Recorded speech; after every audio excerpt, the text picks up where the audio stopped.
মাঠে চড়াতে এসে এই ছাগলটার বাচ্চা হলো, একটাই বাচ্চা হলো, যদিও এর আমি একটাই বাচ্চা ধরে রেখেছিলাম, কারণ এটা ফার্স্ট টাইম মা হচ্ছে। আর সাধারণত যেসব ছাগলগুলো ফার্স্ট টাইম মা হয় তাদের প্রথমবারে একটাই বাচ্চা হয়, তবে কিছু কিছু ক্ষেত্রে ব্যতিক্রম থাকে, সেটা আলাদা ব্যাপার, কিন্তু প্রথমবারে একটাই বাচ্চা হয়। এরও প্রথমবারে একটাই বাচ্চা হয়েছে। এবং আমার যে ছোটা মা ছাগল ছিল, যেগুলো ফার্স্ট টাইম বাচ্চা, সেই ছোটার মধ্যে এ হচ্ছে 5 নম্বর, এবং 5টা ছাগলেরই একটা করেই বাচ্চা হয়েছে।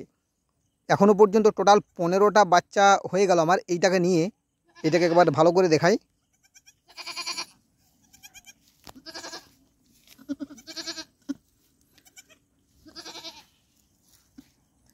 এটা ফিমেল বাচ্চা।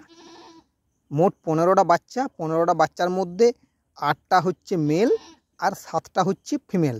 মোট 15টা। আমি 20টা আশা করে আছি, দেখা যাক কি হয়।